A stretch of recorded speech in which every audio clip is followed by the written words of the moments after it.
வணக்கம். இது on time செய்திகள். சீதையாக நடிப்பது எனக்கு கிடைத்த பாக்கியம். ராமாயணம் திரைப்பட விழாவில் சாய் பல்லவி உருக்கம். டெல்லியில் நடைபெற்ற ராமாயணம் திரைப்படத்தின் ட்ரெய்லர் வெளியீட்டு விழாவில் நடிகை சாய் பல்லவி கலந்து கொண்டு உரையாற்றினார். அப்போது இந்திய காவியத்தின் முதன்மை கதாபாத்திரமான சீதையாக நடிக்க தேர்ந்தெடுக்கப்பட்டது தனது வாழ்க்கையில் கிடைத்த மிகப்பெரிய பாக்கியம் என்று அவர் நெகிழ்ச்சியுடன் தெரிவித்தார். விழாவில் தொடர்ந்து பேசிய சாய் பல்லவி, எதிர்கால சந்ததியினருக்கான ஒரு காவியமாக இந்த திரைப்படம் உருவாகியுள்ளது.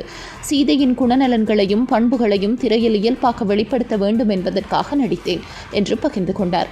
மேலும் இந்த படத்திற்காக படக்குழுவினர் கடந்த 10 ஆண்டுகளாக கடினமாக உழைத்திருப்பது பெருமைக்குரிய விடயம் என்று அவர் குறிப்பிட்டார். இயக்குனர் நிதேஷ் திவாரி இயக்கத்தில் உருவாக்கி வரும் ராமாயணம் திரைப்படத்தில் ரன்பீர் கபூர் ராமனாகவும் சாய் பல்லவி சீதையாகவும் நடித்துள்ளனர். யாஷ் ராவணனாகவும், சன்னி தியோஸ் அனுமனாகவும், ரவி துபே லக்ஷ்மணராகவும் நடித்துள்ளனர். இந்த பிரம்மாண்ட திரைப்படத்திற்கு AR ரஹ்மான் மற்றும் ஹான்ஸ் ஜிம்மர் இணைந்து இசையமைத்துள்ளனர்.